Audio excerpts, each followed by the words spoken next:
Si ce sont des personnes non lues, comment seraient-elles?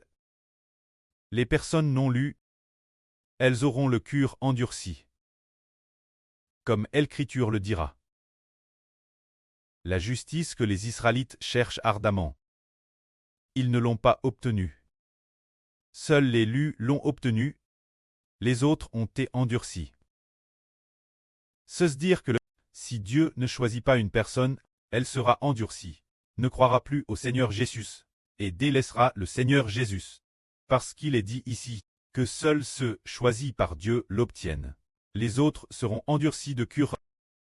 Comme il écrit dans l'Écriture et, jusque ce jour, l'Éternel ne leur a pas donné un cœur pour comprendre, des yeux pour voir, des oreilles pour entendre. C'est ce que l'Éternel n'a pas, dont un cœur capable de comprendre, des yeux capables de voir, des oreilles capables d'entendre. Qu'est-ce que cela signifie? Cela veut dire que jusqu'aujourd'hui, l'Éternel Dieu n'a toujours pas permis aux Israélites de voir Jésus comme le Messie, comme le Rédempteur, et ne leur a toujours pas permis d'entendre que Jésus est le Rédempteur, qu'il est le Fils de Dieu, que ceux qui croient en Jésus seront sauvés. Mais le Préternel n'a pas permis qu'ils comprennent cela, ni qu'ils voient clair en cela, ni qu'ils entendent clairement cela. Comme l'Écriture le dit encore, car l'Éternel a répandu un esprit de stupeur sur eux. Il a fermé leurs yeux, il a voilé leur tête. Leurs yeux sont les voyants. Leurs têtes sont les prophètes.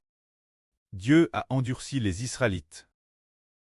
Il semble que Dieu ait répandu sur eux un esprit de sommeil, faisant en sorte que leurs yeux soient complètement fermes, obstinats, tous convaincus que Jésus n'est pas le Sauveur, pas le Christ, les laissant regarder. Alors quelle en est la raison? En lisant la Bible, on découvre que Dieu ne les a pas choisis et les a vraiment endurcis. Comme nous le disons, seuls les lus peuvent accepter le Seigneur Jésus. Tous ceux qui ne sont pas choisis, ceux pour qui Dieu n'a pas de bon plan, il les laisse s'endurcir et s'éloigner du Seigneur. Mais pour cette personne, pour qui Dieu a un bon plan, ils viennent tous au Seigneur Jésus-Christ.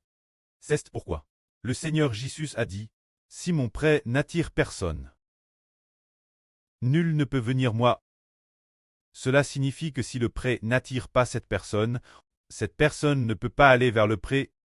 Seule l'attraction du prêt, l'amour du prêt, leur permet d'arriver aux prêts du prêt et du Seigneur Jésus-Christ.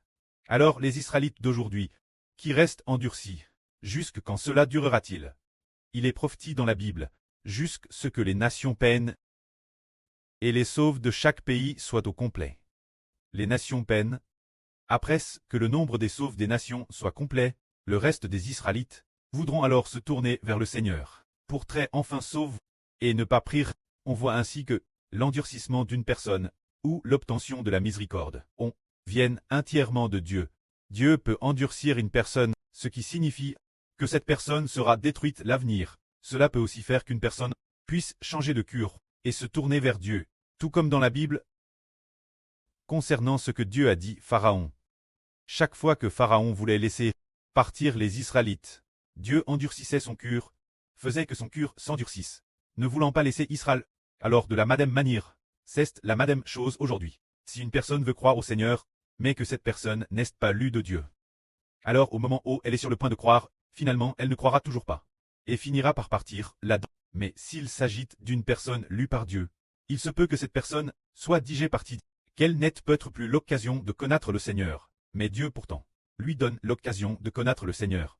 Finalement, elle suit le Seigneur de près. Cela veut dire que les lus reçoivent la guerre, et ceux qui ne sont pas lus s'endurcissent. Que la gloire soit auprès et au Seigneur. Amen.